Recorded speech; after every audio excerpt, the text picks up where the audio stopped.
you can even watch back. Giving players all the props or put them on blast. We don't give no hot takes, only talk facts. We're giving all our devotion, riding high on this wave of emotion.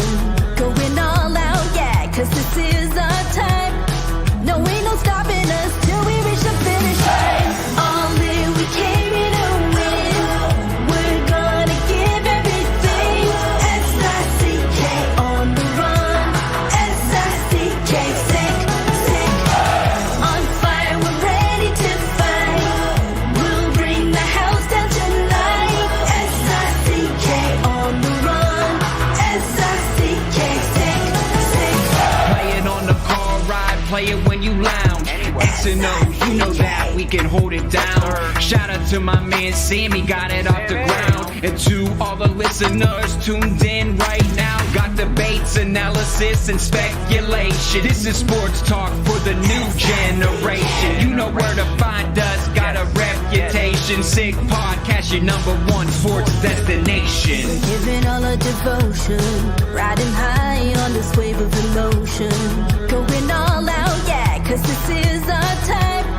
No, ain't no stopping us till we reach the finish line. All in, we came here to win. We're gonna give everything. S-I-C-K on the run. S-I-C-K, sick, sick. On fire, we're ready to fight. We'll bring the house down tonight. S-I-C-K on the run. S-I-C-K, sick, sick. S-I-C-K, it's the sickest podcast. Tune in for the audio, or you can even watch back. Giving players all the props or put them on blast. We don't give no hot takes, only talk back. S-I-C-K, S-I-C-K, S-I-C-K,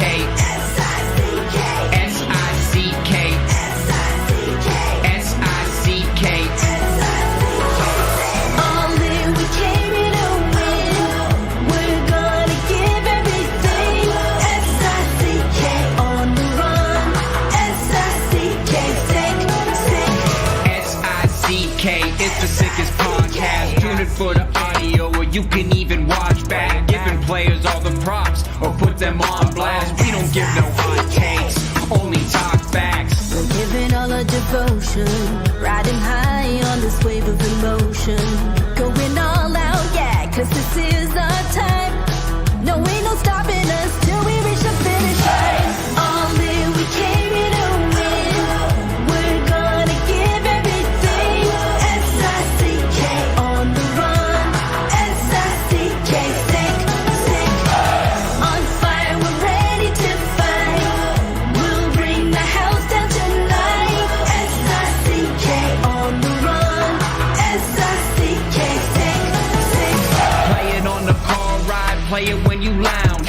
X and O, you know that we can hold it down. Shout out to my man Sammy, got it off the ground. And to all the listeners tuned in right now, got debates, analysis, and speculation. This is sports talk for the new generation. You know where to find us, got a reputation. Sick podcast, your #1 sports destination. Giving all our devotion, riding high on this wave of emotion. Going all out, yeah, cause this is our time. No, ain't no stopping us till we reach the finish line. All in, we came here to win. We're gonna give everything. S-I-C-K on the run. S-I-C-K, sick, sick. On fire, we're ready to fight. We'll bring the house down tonight. S-I-C-K on the run. S-I-C-K, sick, sick. S-I-C-K, it's the sickest podcast. Tune in for the audio, or you can even watch back. Giving players all the props or put them on blast. We don't give no hot takes, only talk back. S-I-C-K, S-I-C-K, S-I-C-K, S-I-C-K, S-I-C-K, S-I-C-K. Turn up your volume. Because you're about to listen to The Sick Podcast. The Eye Test with Pierre, McGuire, and Jimmy Murphy. The Stanley Cup winning Colorado Avalanche. And after 22 years, Raymond Moore The sickest NHL podcast. It's gonna be sick. And welcome to another edition of the Eye Test here on the Sick Podcast Network. I am Jimmy Murphy. That is Pierre McGuire. And Pierre, some big news coming out of Pittsburgh today with the Pittsburgh Penguins, who have extended their captain and future Hall of Famer Sidney Crosby 2 years. It carries an annual cap hit of $8.7 million. Pierre, your first impression of this contract? Pat Brisson knows what he's doing. Sidney Crosby's agent. Calculated, never negotiated in the media, did everything in a very professional manner. Reminds me a lot of what Donnie Meehan did with Steven Stamkos a bunch of years ago down in Tampa. The best agents don't go and push their stuff around in public. They just get the job done. And, you know, Pat did a real good job for Sidney. What it does, I think, more than anything else, it puts Sidney at a very digestible number one for the Penguins. But two, if he ever decided that he wasn't happy in that situation, especially if it becomes a major rebuild, that's not an onerous contract to take on if you're another team. No. You know, so Sidney Crosby's in charge of his own destiny. And that, to me, is the brilliance of Pat Brisson. Put your player, especially an iconic player like Sidney, put in a position where he dictates his own destiny. Yeah, totally agree, Pierre. And I mean, look, we knew this was coming, and I think it was good that they got this done before camp started. There was some concern, obviously, when we were speaking over the summer, that wouldn't happen and what a distraction that would be. But it's done. And yeah, I agree 100% with everything you said. I'm on board with. I look at it too, Pierre, like that's a key thing, because as you and I discuss off the air, there's a lot of question marks around this team right now. We don't know where they're going. I mean, they might not want to say it, but, you know, the rebuild or at least reset light is flashing in Pittsburgh right now. And, you know, you can't blame Sidney for wanting to have that opportunity if it comes to him. Now, I'm not saying he's going to want that. And the way I feel is like, I don't know. I just can't see him in another uniform. I feel like he'll just stick it out to the end. But if he ever feels like, you know, hey, like Ray Bourque did at the end of his career, or other players have done, I want to go get one more last chance at a cup. Obviously, he's won 2 cups already, not like Bourque when he did it. But, you know, just to have that option is a smart move, considering the state of the Pittsburgh Penguins. Don't steal one of Sidney Crosby's cups from him. He's won 3. 3, that's right. Jeez. He's been to the Final Four times, and he's won 3. Yep. So, you know, just fantastic. What a career. People don't talk about the World Junior. People don't talk about him being the youngest player to ever score for Canada at the World Junior. People don't talk about his Olympic golden goal in Vancouver in 2010. They don't talk about the expertise of the 2014 Olympic gold. They don't talk about so many things when it comes to Sid, because there are a lot of people jealous of him. Yeah, there really are. There are players that have been jealous of him. Every fan base outside of Pittsburgh is jealous of him. And so, you know, he's been an amazing player. He's been a huge ambassador for the league. There isn't a team in the league that wouldn't want him.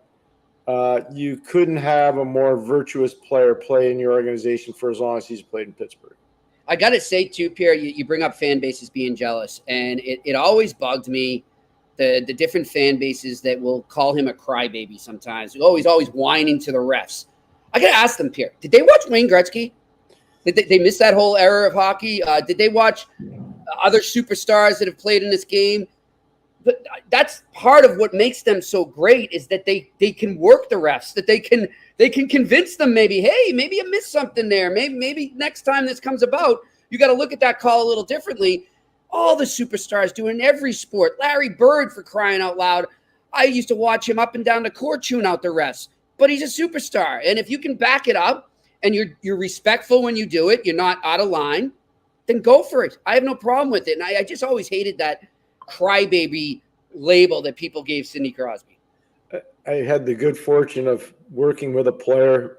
You don't coach a player like this. He wore 66 in Pittsburgh, Mary Lemieux. I remember once we went into play in New York, and I couldn't believe it. I was standing on the bench in warm-up, and these people were right behind our glass. And they were screaming at him, Lemieux, you're lazy. Lemieux, you don't even skate. Lemieux, you stink. They were like screaming, yell at him. And I'm going to myself, Jimmy, damn, I wonder if they realize if he played in New York, they might actually have a Stanley Cup. Yeah. Because this is before 94. Right. And I'm going, they have no clue how good this guy is. They have no idea.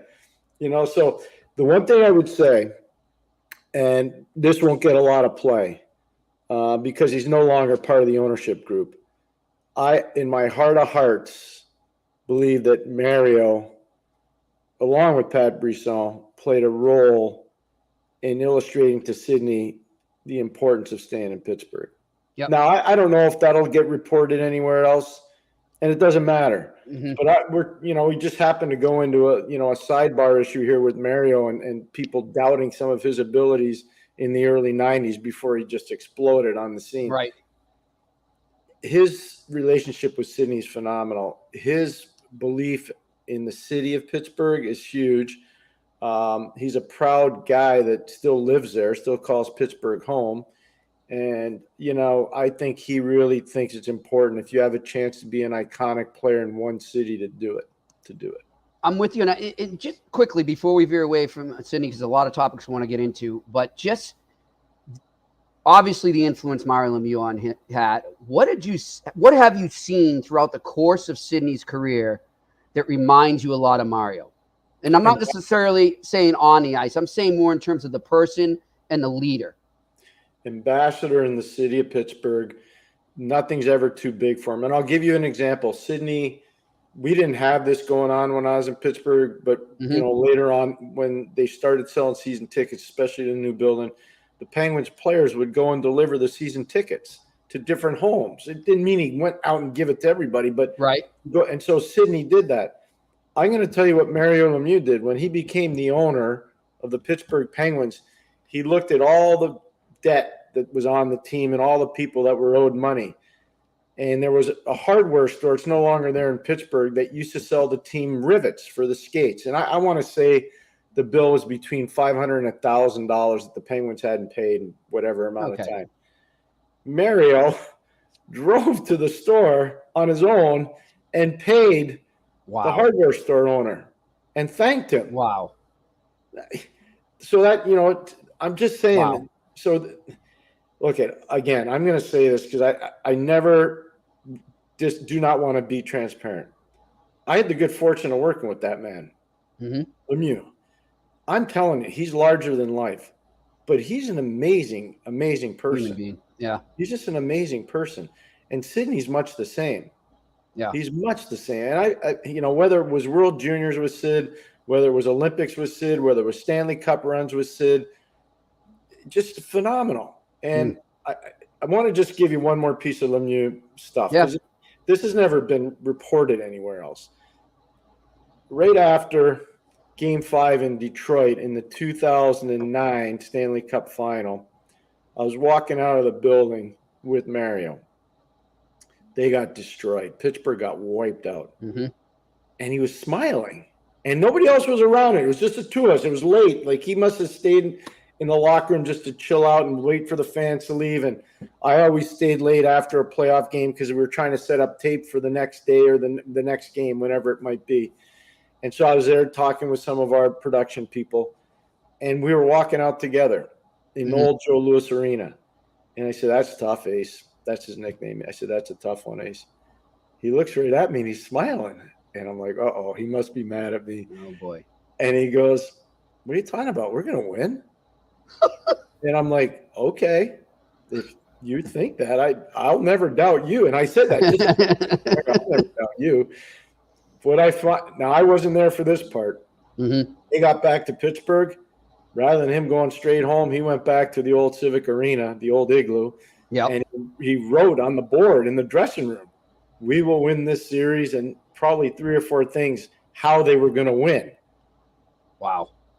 How they were going to win. And they did it. Game 6 to force Game 7 in Detroit. And they did. Yeah. And then, the final picture of the whole thing is obviously Maxime Talbot has an unbelievable Game 7. It reminds you kind of the Merlot line for Boston in 2011.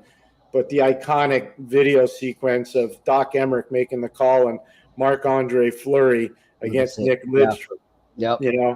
And Eddie and Olchuk and I used to say it, and we learned this from Sam Flood. There's a certain time in the game where you just stay out of the way and let Doc go. Mm-hmm.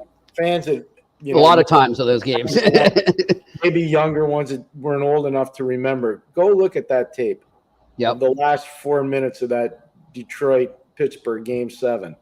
Doc Emmerich, it's iconic. It's iconic. Yeah.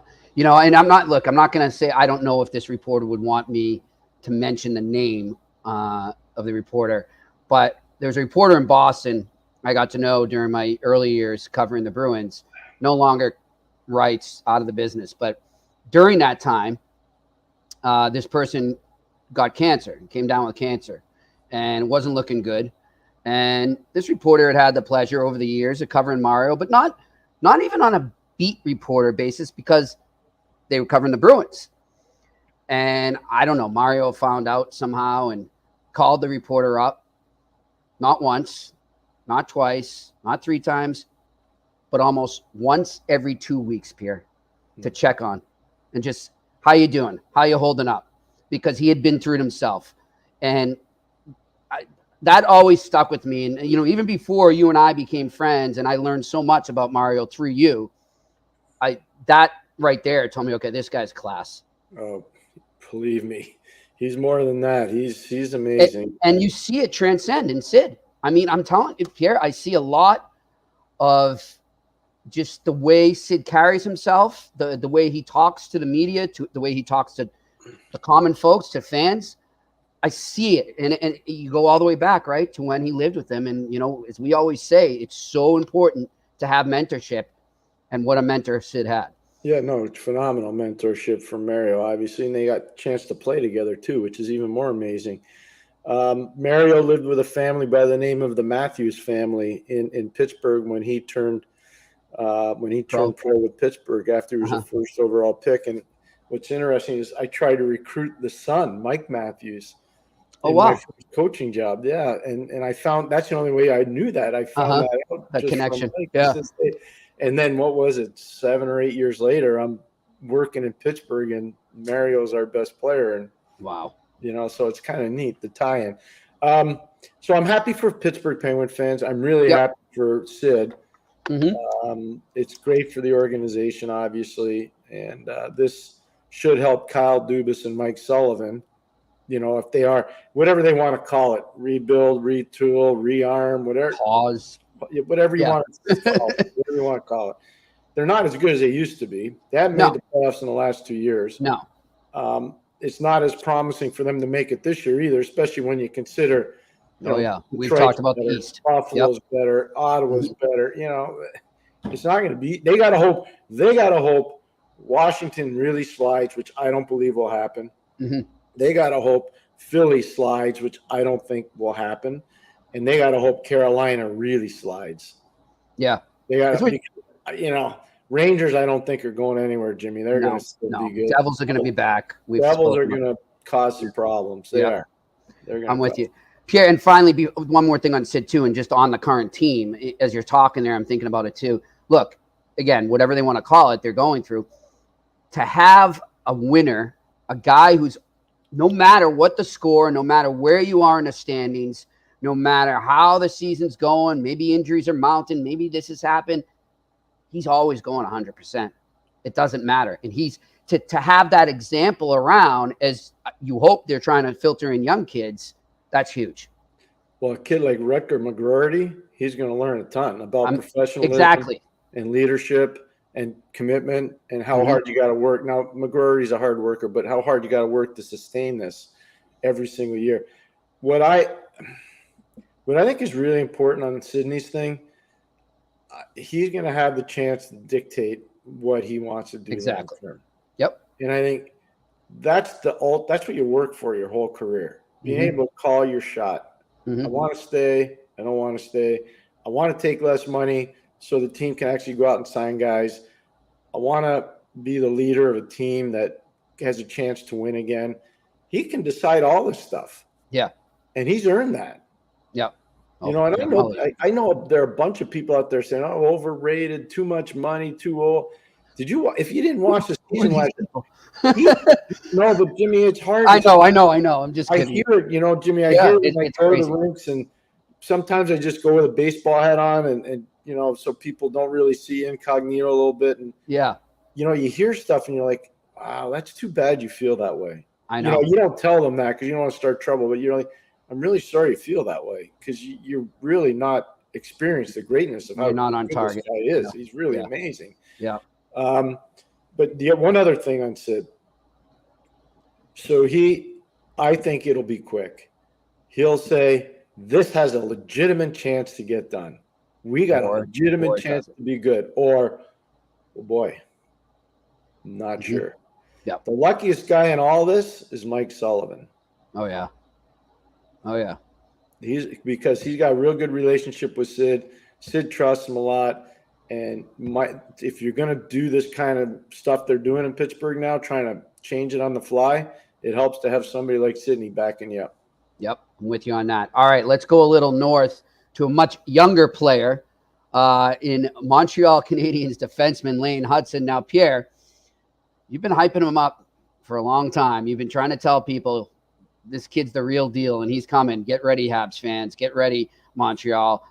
And he arrived this weekend in a big way at their rookie showcase tournament at the Bell Center. By the way, is there any place like Montreal where for a rookie showcase they packed the Bell Center to the brim?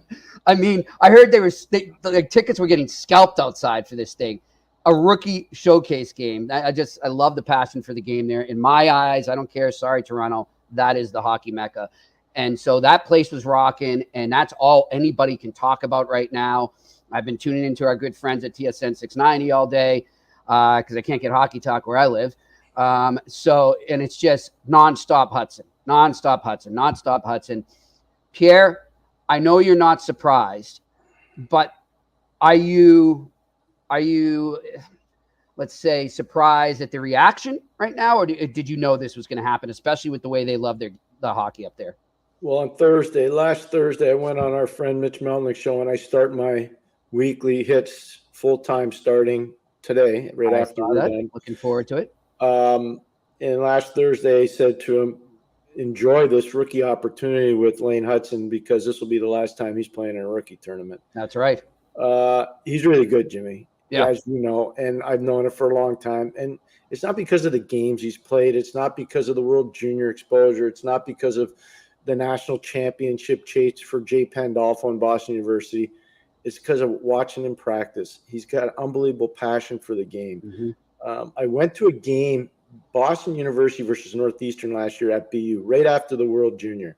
And I can tell you right now, Celebrini played for Canada in that event. He did not have a huge night, but he scored an unbelievable power play goal in that game. Lane Hutson did not have a great night, but he did 5 or 6 things, Jimmy, where I'm like, holy mackerel. Yeah. This guy's so good. And that's what he was doing this weekend. He's so good. Just the little things. Yeah. So Northeastern eventually won that game, by the way, which was crazy. But you're going to have to people are going to have to understand this kid's really good, but it's not all about offense. Once the rookie camp is over and he's playing with the big boys, things are going to change a little bit. Mm-hmm. So he's still going to be really good, but there's going to be probably, I'm going to say a 30 to 40 game adjustment for him. I'm so happy you're saying this, Pierre. For all the Canadiens fans out there, I want you to listen closely to this, and I'm sure Pierre will talk about it again later with Mitch Melnick, but don't get too caught up in the hype. The kid's special, and he's going to be as advertised, but this is a period, and I totally agree with Pierre right now. I think that is crucial, and I know that the amazing organization that the Canadiens are, whether it's, from hockey ops and management to coaching to veteran players to the PR staff, they'll do an amazing job of protecting him from this. But you are in such a hockey market where it could get a little out of control early on here. So if he doesn't live up to that current immediate height, don't get too disappointed because he's going to live up to it eventually. And I'm with Pierre. Pierre, we said it off the air, and I agree with you. You said it. To me right now, he's a 6 or 7. He's a 6 or 7 defenseman. You utilize him on the power play, and as he gets used to the pro game, you use him more, and you start to filter him into more difficult defensive situations. Players like him have a feel for the game, And what they need to do is they need to get in rhythm.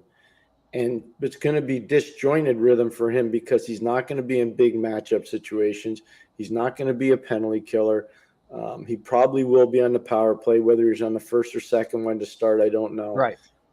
But so the rhythm for him is going to be – there's going to be an adjustment for him just to get in rhythm. He's used to playing, 25 to 32 minutes a game at BU. That's not happening in Montreal. So there's going to be a huge adjustment period for him because he's not going to have that ability to track his rhythm early.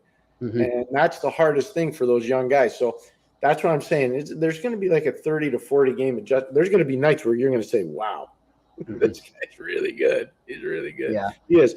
The other guy that was really good was Logan Mailloux. Yeah. It's as we've been saying, that blue line up there, man, the future is so bright right now in the Montreal. Linebacker is going to be really good too. I mean, so they've done it the right way. They got Cam Fowler coming. Yep. Build out. Huge young depth on defense to the point where they realize, and I know how much they really liked Jordan Harris and still do like Jordan Harris. As a player and a person. Yeah, they really do. I'm telling you, a lot of it's a Northeastern tie-in because Ken Hughes' boys were there with them. There was a lot of, and there's just a lot of respect there for Jordan. But were they in a rush to want to trade him? No, but when they thought they could get Patrick Laine, they said, okay, let's do that. Because we have other stuff coming. But were they in a rush to trade Jordan Harris? They weren't in a rush to trade Jordan Harris. But they saw what they had. So when you have that kind of depth on D, you can afford to do it. Yep. You can. And up front, Pierre, he's not a rookie by any means now, but I was happy to hear, as looking at some of the video coming out from the golf tournament today at the Habs had, Kirby Dach looks so excited, 100% healthy. He is staying that way, obviously, but just to see that smile on his face and the enthusiasm he has right now for this season, and the teammates talking about him becoming a regular part of the roster and the lineup throughout the season, that's great. And if I'm Marty St. Louis or I'm Jeff Gorton or I'm Ken Hughes, I'm pretty psyched about the potential of him being a regular in that lineup. I agree. One of the things that I liked coming out of today was upper management basically. Oh, yeah. Good catch.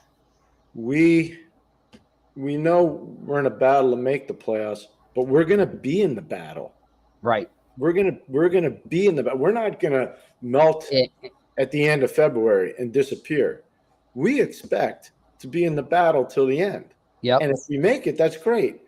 I like that. I like that. They're not predicting they're making the playoffs. What they're talking about is we expect to be in the race. Yep. I think that everything we can to sustain the race. And the words from Jeff Molson exactly were, "will be in the mix."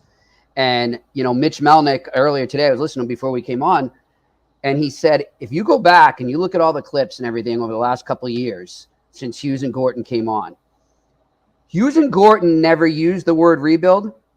They danced around it, and everyone knew what this was. But Molson was the one guy who flat out always used that word, had no problem saying it.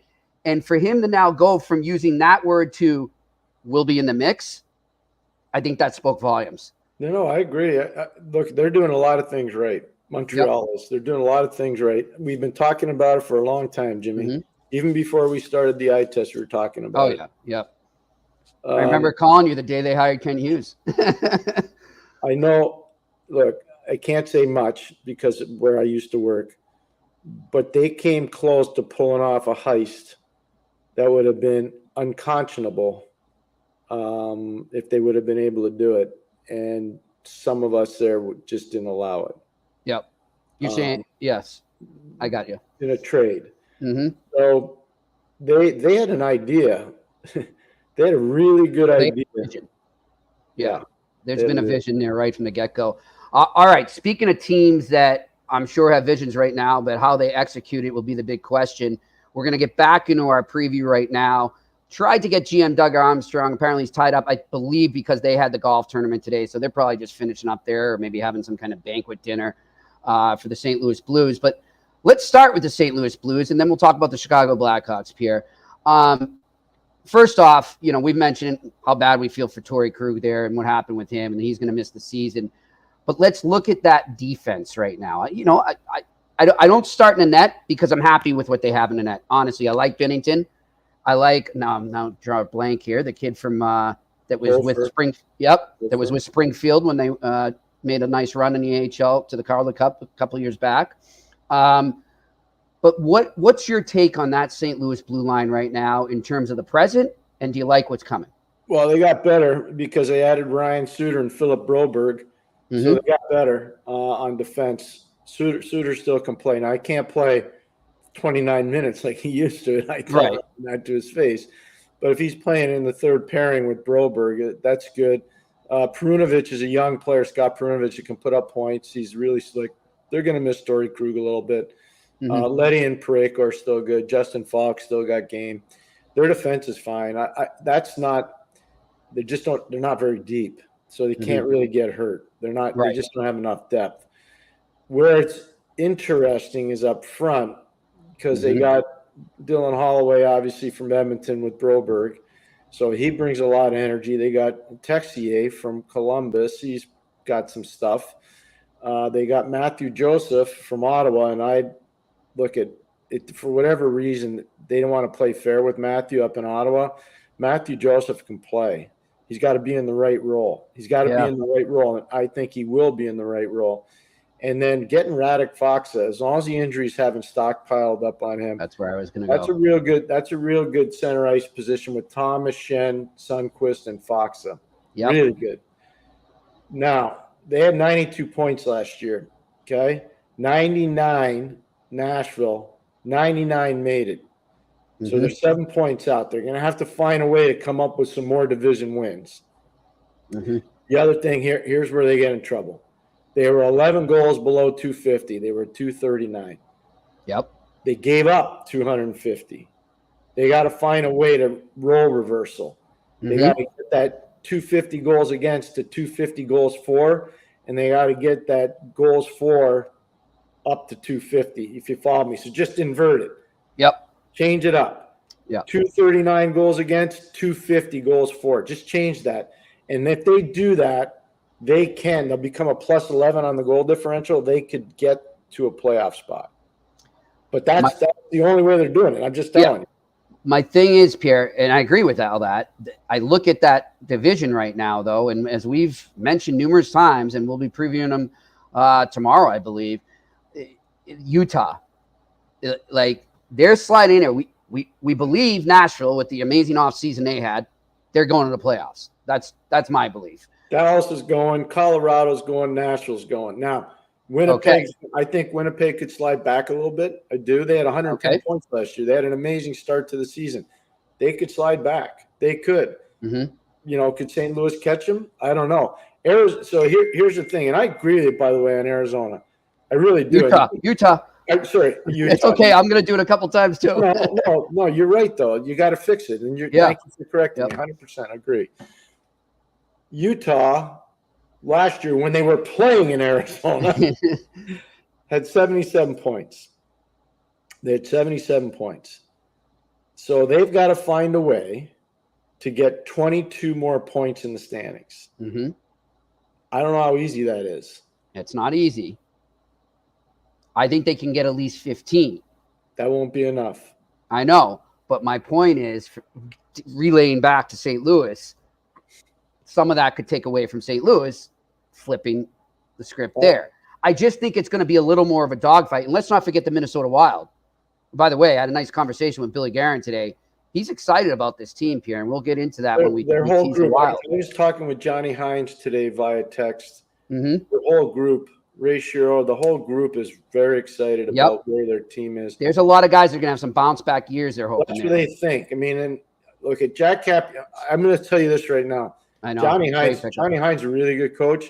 He hired Jack Capuano this summer. Jack Capuano is really good. I work with Jack. I'm telling you right now, Jack's really good. Yep. He's going to help them a lot on the back end. A kid like Brock Faber is going to just continue to rise. You'll see. There's some good things going on there. It's just, are they deep enough yet, Jimmy? I would say they're not. Yep. But I think there's a lot of good stuff going on. They're on their way there. So back to St. Louis, though. I'm with you. Totally agree on their what they have to do. But I think the key thing you said, Pierre, that I worry about with that team is the depth. Because you're right. If they get banged up, which every team does, they get into the dog days of the winter and everything, and some of these guys go down for an extended period, it could get rough, and that's what could set them back there. Hey, it happened a while last year. They had some key injuries as well. Yeah. So that's what could happen there. All right, Chicago Blackhawks, Pierre, we know flat out nobody's hiding there in a rebuild there. But what are you expecting from one Connor Bedard in his second season? I think it could be just as much of a star as he was last year. Just keep going up and up. He's that good a player. Surrounding him with Teravainen, a former Chicago pick who's done some really good things in Carolina, and Tyler Bertuzzi, that, as long as Bertuzzi can bounce back a little bit, and play the way he did in the second half of Toronto last year, I think that could help. Yeah, I think it could help. My concern there, they got a lot of young guys in defense. Like Vlasic's a really young kid out of Boston University. Korchinski's a really young kid out of, the Western Hockey League. Then they go really old. Yeah. Connor Murphy's not getting any younger. There really is no middle road there. It's crazy. Isn't getting any younger. And TJ Brody's not getting any younger. So they got young and old on defense. And you talk about injuries. Well, people are going to target Seth Jones because he's their best defenseman. So if he goes out, that's a problem. It's a huge problem for them. And unfortunately, that's happened a lot. So, last year they had 52 points. I would say realistically, if they could get to an 85-point season, that'd be massive. That would be massive. That's right. I wasn't even thinking that. That's high hopes. They can get there, but if I were internally setting up a goal and I wasn't going to share it publicly, that's kind of where I'd want to try to get to. Okay. And I'll tell you why. They gave up 290 goals against last year. 290. Mm-hmm. So let's just say, for the sake of argument, they cut, which they should be able to do, a half a goal a game. So now they're down to about 240, 245. Yep. Well, St. Louis Blues, if we do last year, gave up 250. I know. So you see what I'm saying? I think they could have an exponential growth, but it's not going to be so much about the scoring of the goals. It's going to be keeping them out. And I look at the net, between the pipes, and I wouldn't say either. And with all due respect to both goalies, Mrazek and Brossoit, I wouldn't say they're 1As. They're at best 1Bs if they're really playing well. That could be tough because then they don't have much below them either if one of them goes down, Pierre. So that's why this defense is going to have to find some chemistry and really improve, like you said, because it could be tough sledding if not. Before we move on to our Q&A, Pierre, there is one player that I was watching some highlights from their rookie tournament they were in, and that's Frank Nazar. And I want to get your take on him because I admit full out, I did a little research today, but I haven't really seen him play enough to comment on him. But from what I saw, I like this kid a lot. Good puck sense. He's got good puck sense. He's got elite skating ability. Frankie Nazar can really skate. He can create a lot of offense off the rush. There's a lot of stuff that he can do. What I like is they go out and had Mikheyev from Vancouver, who really made his mark in Toronto. He's got speed and size. Nazar's got speed and size. Teravainen's really crafty, and he's quick. So they've tried to add a little more speed component to their roster. And if Nazar makes the opening day roster, I think that helps him. I don't think it hurts him. But he's a good player. I watched him a lot when he was at Michigan. I mean, he's a good player. He's a legitimate good player. Your college. Yeah. All right, just Pierre, we got a lot of Q&As lining up here, a lot of questions, obviously a lot of Habs questions. Everybody's excited about Lane Hutson, so let's get to that. But first, let's tell you how you can get a good sleep tonight and through the rest of the week, and that's by using Manta Sleep. The only mask designed and optimized for deepest possible sleep in any environment, 100% blackout for deeper sleep, infinitely adjustable for personalized fit, absolute comfort. Visit mantasleep.ca, and don't forget, use that code SICKET, SICKET, that's SICKET, SICKET, for 10% off. All right, let's get to that Q&A. What do we got? What's the over-under in Hutson questions, Pierre? I say 5. All right. I'm going over, too. All right, Sean Myers. Pierre, how much stock do you put in these prospect games? In terms of the results, they don't matter at all. Exactly. It's the performance of the players. That matters. So I was expecting that Lane Hutson would dominate, and he did. And if he didn't, I'd have been disappointed. I thought Mayo would be really calm, cool, and collected and really show that he's ready to take the next step. I believe he was there. So do I put stock in him? Yeah, for individual performance. But in terms of overall team results, they don't matter. Yeah. All right, next question. David Robinson for Pierre. There's talk every year of rookies whose games translate better to the NHL over college minors. It's Riley Duran for the Bees right now, Providence College product, Woburn, Mass. Is there a guy you saw early who was like that? And by the way, Dave, I have liked what I've seen so far from Riley in development camp and captain's practices. I'm with you. Go ahead, Pierre. I saw Riley Duran play at Lawrence Academy for a long time. I remember when they drafted him, Pierre. Who do I call right away? Pierre gave me the scouting report. He's a good player. He's picked up his skating. I think going to Providence really helped him a lot. Mm-hmm. Staying the extra year at Providence helped him a lot. They'll miss him at Providence for sure. Yeah. And I don't mean the Providence Bruins. I mean Providence College. Nate Lehman did a real good job with him, the coach at Providence and his staff. Well, the thing about Riley is he does translate because he makes plays. Yeah. When you can make plays, you make the NHL players will finish those plays that you make for them, whereas younger players might not be as good at receiving the puck or taking it from their backhand or their forehand and finishing. But Riley's a good player. I eventually think he's going to play NHL games. I think he's going to be a really crafty NHL player. But the one component that I haven't seen yet, and I will hopefully see it, is just the ability to win one-on-one battles on the boards. But that's usually what takes a little bit longer for all those guys. I'm so glad you're going to say this. I wasn't there at the captain's practices, Pierre, but I was talking to some of the reporters that were, and they said that he must have been a madman working out over the last year since the last time he was here when he was at development camp. They said he put on size. So maybe that's people are urging exactly what you're saying right now. You got to win more of these one-on-one battles. He knows it, so he's working hard. All right, next question. A to Z me, Ryan Barca. To most people, isn't progressing as quickly as hoped expected. Do you guys see a real good NHL player one day soon, or a kid that has a lot to improve on still? Go ahead, Jimmy. I haven't watched him enough, so I don't think it's fair for me to comment. But from the reports I see, I don't see too much negativity around him. I mean, I don't think anyone thought that he was going to jump right in the first year, and obviously he didn't. I don't think many people think that he is going to be a huge part of the team yet. I think he's getting there, but I'm okay with where he is. He's right on course. That's what I feel like. And you would know more, Pierre. I mean, you see him the more. American League, do your chores, learn from Pascal Vincent and Marty LaPerriere, and just go to work. Go to work. And I think he will eventually sort it out. And he's got range, he's got skating ability, he's got playmaking ability. There are parts to his game, just like we talked about with Riley Duran, that has to get better. The hardest part for a lot of those fluid defensemen is transitioning from the big ice to the small ice. Yeah. Everything's just different. Passing angles are different. Forecheck pressure is different. Outlets are different. There's a lot of difference to the game. So I think he's going to be just fine, personally. And that's why I say, Pierre, the AHL is so underrated. It's a great thing. It is an amazing developmental league, and it's going to help a player like Ryan Becker. All right, next question. I watch, as you know, Jimmy, I watch the AHL all the time. I mean, I watch the NHL too. But the AHL is an amazing league. It's a great league. All right, what do we got? Marvin Matthews. What's up, Marvin? I know Pierre is a big football fan. Jimmy, what is your favorite sport after hockey?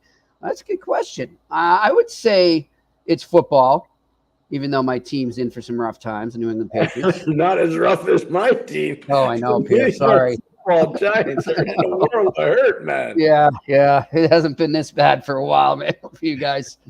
But, I'd say you know what? I don't really have a favorite team outside of hockey. I watch a lot of sports, but I enjoy my Sundays. I enjoy watching soccer, the other football on Saturdays, watching some European Premier League. And, of course, I grew up in Boston, so I always watched the Red Sox and was a big Red Sox fan. But I just have started to get back into baseball. I got to say, it's been a fun season around Boston, at least. So I've just started to get back into that. All right, next question. Randy Workman. Question, Jimmy, wonder on what you think of Flames prospect Zane Parayko. I don't have any take on him. I can't comment. Pierre, can you? Yes, Pierre likes him a lot. All right. Good prospect, top. They need it too. obviously there's been a lot of defection there, and some of it's self-inflicted. Other stuff, it was just misreads. That's all. Yeah. But they need it. He's in that top group of prospects with Zari and with Matt Coronado. Those are their top guys. So the answer is yes. I like him, and I think he's got a good upside. Next question. Mayu or Reinbacher, who do you think becomes the top right D? Mayu. I'm going to say Mayu as well. Yep. I'll get in. I'll watch a little more of him before what I was just going to say. All right, next question. John Smith. Yeah, you want to get the pronunciation there, Pierre? So here's the one thing I'll say. And I got to start learning these. That's all. They like the player a lot. Yep. They do. They like the player a lot. Yakmechuk. Did I say it right? Yes. I just don't know. I want to be careful here. So this is their management team's first draft. Mm-hmm. You just don't be in a rush. Right. Is he good? Yeah, he's good, and he's going to continue to evolve. You just don't want to rush. I've been part of rushing two guys, and yeah, I've never forgot it. So yeah, I know. All right. Next question. Jimbo Flatfoot. Pierre, how important is it for Laval to have a winning season? The playoff season matters. It does. It matters. They're going to have more than enough artillery. I like Vincent there. Yeah, Pascal's been around. He knows how to coach, and he's bringing NHL street cred too. Dealing with the media won't be a foreign concept for him, obviously. So no, I think they should be a playoff team, and I think that the development last year I was disappointed when they didn't make the playoffs. I'm not gonna lie to you, I was really disappointed when they didn't make it. All right, next question. Kukuk 69. Farrell looks smaller than I thought. His ceiling at best probably Laval. That's a little harsh. Yeah, it's a little harsh. He's not a big guy. We warned everybody when he was coming out of Harvard. He's really talented. He's really slick. He's really fast. But how many guys can you have like Farrell and Cole Caulfield? I don't know if you can have that many. And, Lane Hutson comes into the mix now, and Lane's going to play in Montreal before Sean Farrell will. Yep. So I just don't know. The one thing I'd say, though, Sean Farrell's crafty. He's got tremendous hockey sense. And for a small guy, I think he knows how to find his way around the rink. Yeah. He does. And today's game, that can compensate for other deficiencies. It does. Jordan Harris not a huge guy either. There you go. Yep. But he's able to play. Now, different positions, I understand. But this is what we talked about with Montreal. How many small guys? I know they went on the skill side for those guys, which is great. Yeah. But how many small guys can you have?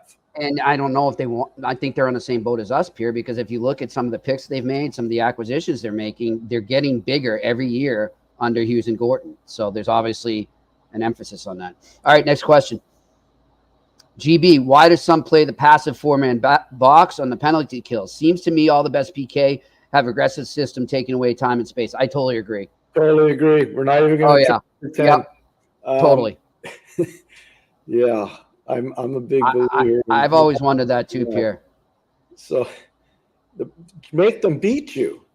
Right. Challenge them. Make them beat you either one-on-one or with a pass. Make them beat you with an elite play. Don't just sit back there and just get pucks pile-driven on goal because you're giving up time and space and you don't want a second-chance opportunity to go in.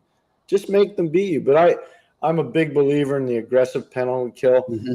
There's some times when you're playing 5 games in 8 nights where you got to be a little careful too. So you got to adjust your system a little bit because your guys are out of gas.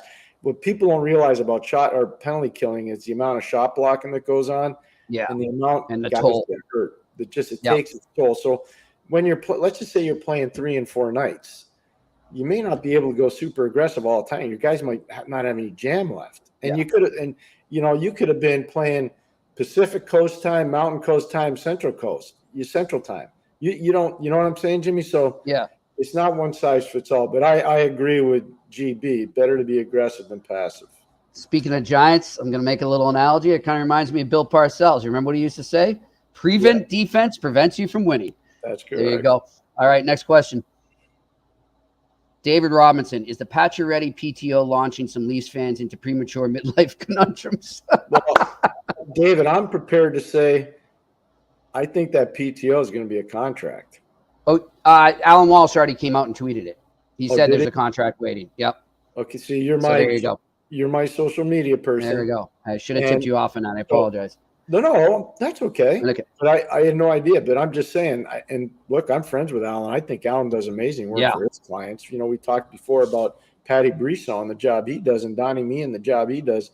Alan Walsh does Alan's a great job amazing. for his clients. He does a phenomenal job. He really does a great job. That being said, I think, and obviously Alan confirmed it, Pat Max is going to get a contract there. Right. He wouldn't sign in Toronto if he wasn't getting a contract. And I know, Pierre, there's a lot of questions about how much he has left in the tank, how banged up he still is, and they're all valid, and I agree with them. But I do think he's got some game left in the right situations. It'll be interesting how they utilize him, but in the right situations, I think he can still help. My concern is the Achilles.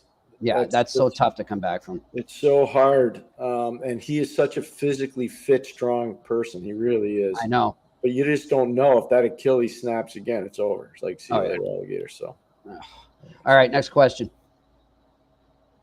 Jimbo Flatfoot. I see the AHL as Jimbo's got some good ones. I see the AHL as the schoolhouse, not the doghouse. Is this concept taking hold? It's exactly what we were just saying, Jimbo. Totally great observation. Jimbo, there's some people that see it, especially older players, would see it as a doghouse situation. Yeah, demotion.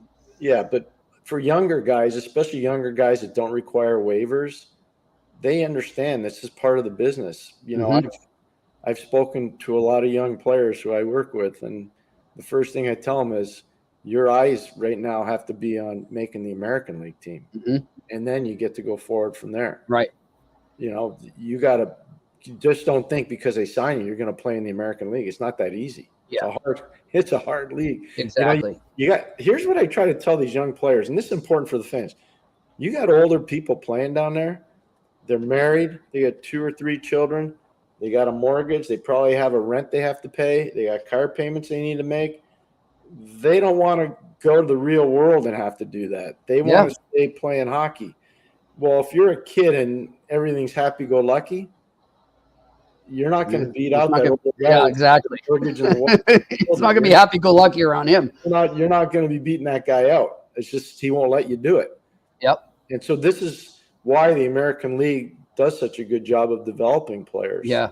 And Pierre, I wonder too, you know, if you're in a situation, maybe you have been too, where I won't say star, but a player with a lot of expectations comes in, a young player. I'm not talking like, you know, a Connor Bedard or top 10, but a guy with some expectations. He makes the team. People are talking about him. There's buzz around him, and he just falls flat in the first 20 games.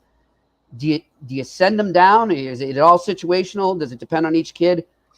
Yeah, that's a good question. Every young player is different, but more times than not, because points are so valuable at the NHL level, they really are.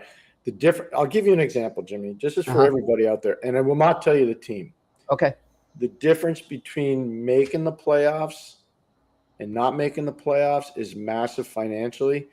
But I talked to an NHL GM this year, right after they got eliminated, and he told me their team was going to lose money for the first time in a long time. Wow. Because they didn't get past the first round. So he said most of the teams today, because the cap keeps going up, are budgeting for at least getting to the second round. If you don't do that, unless you're one of the big groups, unless you're Montreal or Toronto or Chicago or Detroit or New York or Boston, or Vegas. Oh yeah, Vegas.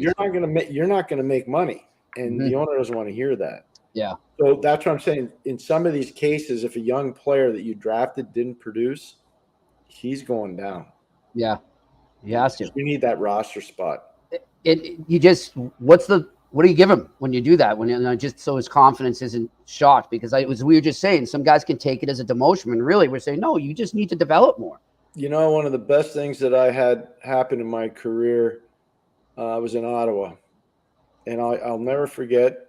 In the room at the time, DJ Smith, the general manager of the team, and myself, and Matt Murray, the goalie. Oh, okay. And we were sending Matt down to Belleville because he had to get his game back. And it wasn't an easy thing to do. No. And it required waivers.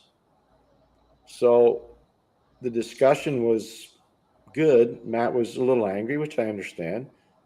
But I had a chance to talk to Matt's agent and talk to Matt a lot after that whole thing. And when he was in Belleville, and I'd go down to Belleville to watch him. I think the moral of the story is you got to have people that are prepared not to divorce themselves from the situation. Yep.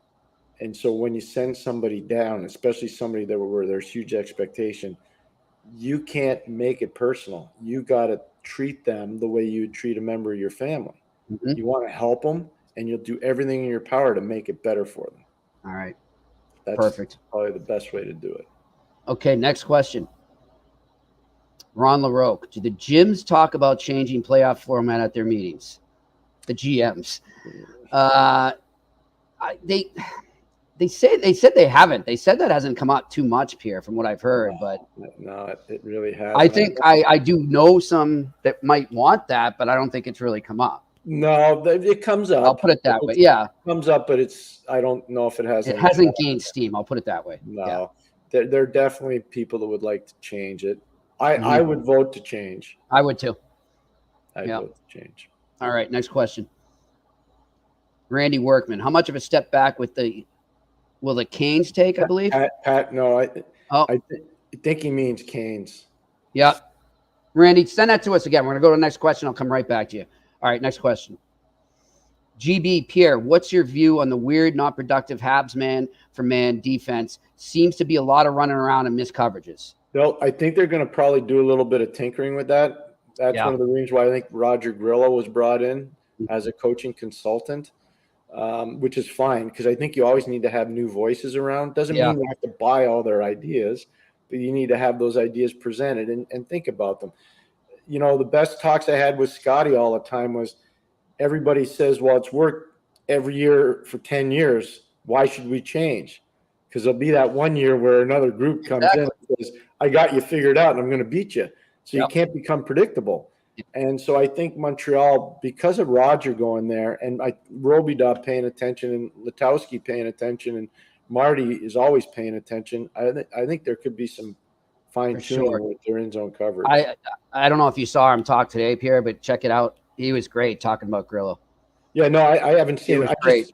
It really was. You could just tell him talking, the admiration and the connection they have, and that's going to be great for the team. Well, that's what we talked about. When people ask me, well, why did they hire this guy? We don't even know who he is. Well, because there's a relationship there. Exactly. It goes back to when Marty, by the way, Marty wasn't a highly recruited player coming out of Laval to go to UVM. So Roger had trust in him. I mean, I've walked in his shoes. I know what it's like to recruit guys that eventually end up being Hall of Fame players, whether it's Eric Lacroix, Danny Laperriere, Sean Rivers. I can go down the line with lots of guys that, you know, I recruited over time that ended up playing in the league.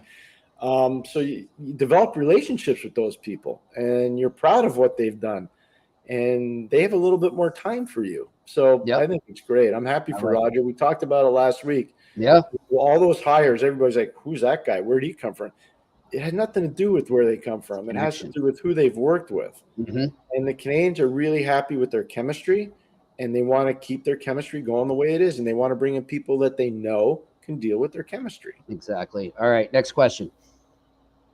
Marvin Matthews, does Pierre's crystal ball tell him which country could have the strongest world junior team? It's a great question.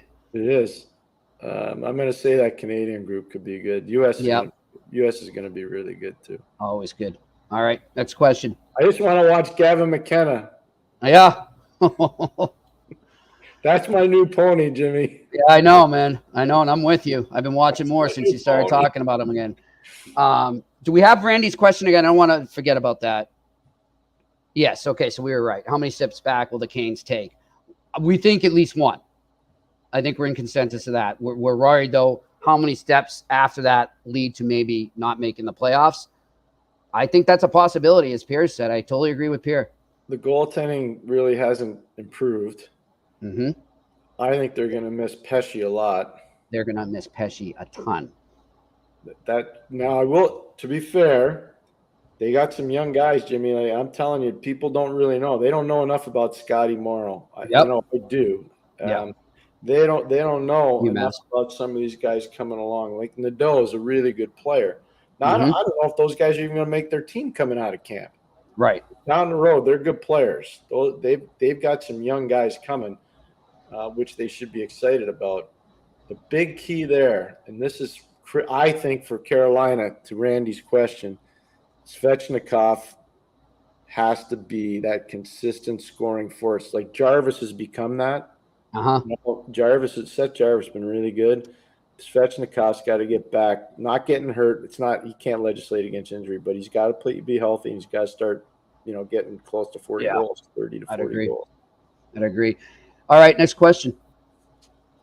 State of survival. What did Theo Fleury do so well that made his size, speaking of small players that succeeded, a non-factor when playing against bigger, stronger players? I don't know why other smaller players don't try to mimic his tactics. So I think they have. They just haven't done it successfully, I guess. But Theo Fleury's one of the most tenacious competitors I've ever seen. He was a warrior. A nasty piece of business. I've had so many great discussions with him over the years. A lot of times at the Keg in Calgary at the Westin Hotel. No, I'm a big Theo fan. I know he obviously had some trials and tribulations away from the ice, but man, oh man, like the heart of a lion, just the soul of an unbelievable competitor. They're hard. Those guys are hard to reproduce. Theo was the perfect eye test player. You just think about the celebration after they beat Edmonton. I was gonna go there. One of the most iconic celebrations in the history of the NHL. Exactly. It started a trend. Everybody, there's your mimicking right there. A lot of people have mimicked that goal. To me, look, I haven't talked to Theo in a long time. Just kind of been in Calgary in a few years. But I can just tell you right now, like every time I had a chance to talk to him, I took something else out of it. Mm-hmm. So tenacious, so hard-edged in a good way. I remember drawing up game plans when he was on the opposition. Right. You had to pay attention to him. He was a guy you had to have a plan for. How well would he have done under these new rules, Pierre, in this really game? Well.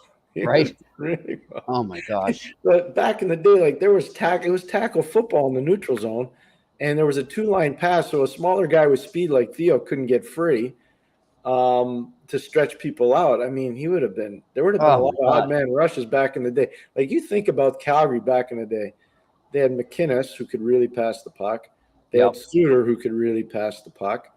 And they had, all these guys, Joel Otto, who won, a bazillion faceoffs. And then you got Neuendijk, who could just manufacture all kinds of magic, and Fleury. And, keep going. Joey Mullen. You just keep throwing out the names. It's just Gary Roberts. Dougie Gilmore was there for a bit. Yeah. You look at the rosters in Calgary. If they would have taken the coaches out back then, they might have caused a lot of problems for the Edmonton Oilers. Oh, my gosh. They might have. I know. I hear you. All right. Verney was great in goal. Mike Vernon. Oh, my gosh. Never forget what he did. He did it again in Detroit. Think about that. I won the Conn Smythe Trophy. Yeah. You think about the fact that he did it, and I think a lot of people thought maybe he was not on his way out, but they thought his game had diminished a bit, right, Pierre, when he went to Detroit? And then, a lot of people did. I know two people, actually three people that didn't. Yeah, one of them's our favorite guest, Kenny Holland, and the magical one, William Scott Bowman. That's right. Especially William Scott Bowman. He knew. Yeah. He knew how good Merton was. Gosh, I've heard Stevie Y talk about him in that 97 year. Wow. What he brought to that team. Well, just, again, guys knew the street cred. Yep. Guys knew he won. Man. And guys that were in the league then, because I was just coming in the league, Edmonton was an intimidating place to go. Old Northlands was hard to play in.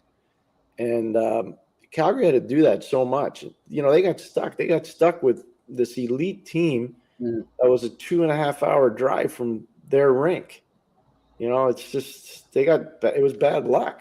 Yeah. You got Curry, you got Messi, you got Gretzky, you got Coffey, you got Fuhr, you got Andy Moe, you got all these guys, Dr. Randy Gray. You'd start looking at Craig McTavish. It's like a murderer's row of players in Edmo, and Calgary basically could match them on the roster. Except they didn't have Gretzky. Yeah.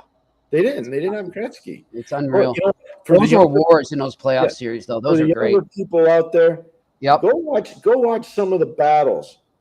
Go watch some of those one-on-one battles. The old Smythe division. Oh my gosh, it was crazy. And Joel Otto against Messier, Neil Sheehy going against Gretzky. Like Dave Hunter trying to straighten people up, Semenko trying to straighten.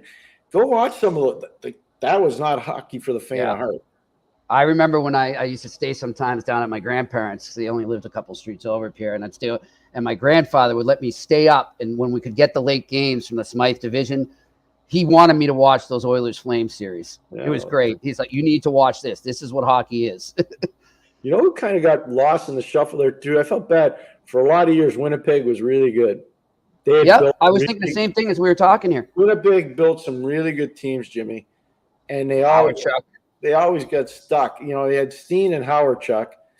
They had tons of good teams. Yeah, Dave Ellett. Teppo Newman was a phenomenal defenseman. Nobody ever talked about him.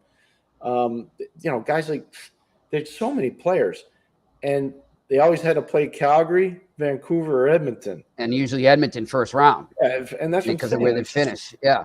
See you later. Thanks for coming. Yeah, exactly. I always wondered what would have happened if they ever made it past them one time. I think they could have done some damage. No, they probably could have. But Calgary was the one I can just. Yeah. They were good.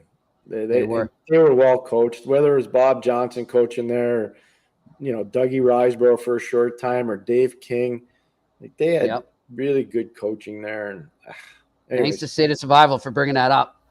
We like reminiscing about that stuff for sure here on the eye test. Pierre, always a pleasure, my friend, and nice call on Lane Hutson. I got to give you credit where it's due. You're kind. I just wish, it's not. Just manage the expectation on the player. That's the key. That's manage the key. The expectation on the player. I saw somebody in the comment section there. Don't worry, Habs fans know their hockey. Well, I can remember a couple of years ago them getting pretty hard on Slafkovsky when things weren't going too well. So that's all. Like, give it time, and they'll arrive. Jimmy, you'll have to help me out here. There was a player that they got from the Tampa Bay Lightning for Andrei Svechnikov, who was supposed to be the big star that was going to fill the building, and the fans were going to figure it out quick. We talking the Canadians? Mm-hmm. Svechnikov. He's stumping me here, Pierre. Oh. Francophone. Yep. Martin St. Louis? No? Who are we talking about? I'm on. Off here. Jimmy. I'm going to make you. I know. You're going to murder me after this show. I'm going to make you do this. Okay. Just put Svechnikov and who he was traded for.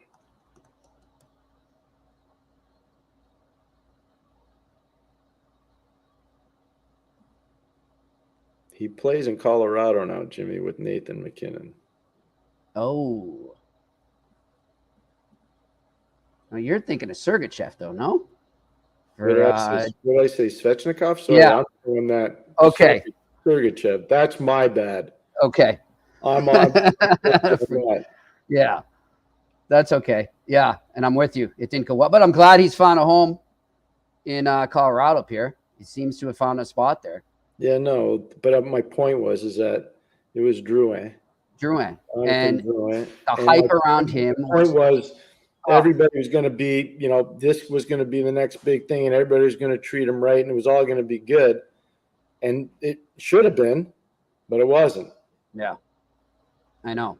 And that can happen. That's all I'm warning. Like, if there's a market, it can happen, and it's Montreal. And I'm not necessarily blaming the fans. I'm blaming my colleagues. That's why I'm saying, you got to watch it with the expectation on the player. Mm-hmm. I remember when Drouin came, and that's why I was messing around with you. Yeah. When he came, and everybody, this is great. It's going to be unbelievable. And it didn't end great. No. It wasn't good. Yeah. And it's because people didn't manage the expectation. I remember clear as day, he's going to be our number one center. And I went on Melnick, and I was a pariah because I said, anybody that's playing him at center is making a huge mistake. Yep. He's not a centerman. No. You're not a Nope. and you remember when I said, I remember it clear as day, Pierre. when I was Debbie Downer because I was saying that, and I was just trying to state the facts. It's just Right. that wasn't his thing. That's one thing. Like I said to start this show, I've got a lot of confidence in this regime there on how they can insulate him from that and how they can handle it. You know, I mean, obviously he's going to hop on social media. He's going to see this stuff, but the way they can prepare him for it, I think he's in the right place right now with the right people. I hope so. I do agree, though, by the way. I really do. Yeah. All right. Well, this has been a good one. We will, tomorrow, we're going to get into, who do we got, Pierre? The Wild, I know, and Utah, I believe we will preview. And guys, I got to say, Utah, we're high on Utah. We really are. Higher than most people. Yep. Go back and look at their first 25 games last year. They caught a lot of people sleeping, and people figured it out. And they obviously weren't ready yet.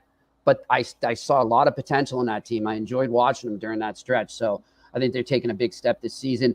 For Pierre McGuire, for Shane, our wonderful producer back in Montreal on the whole Sick Podcast Network, this is Jimmy Murphy. We'll talk to you tomorrow on the Eye Test. And that's a wrap. Hope you don't miss us too much until next time. Follow the Eye Test with Pierre McGuire and Jimmy Murphy on YouTube, Facebook, Google Play, and Apple Podcasts.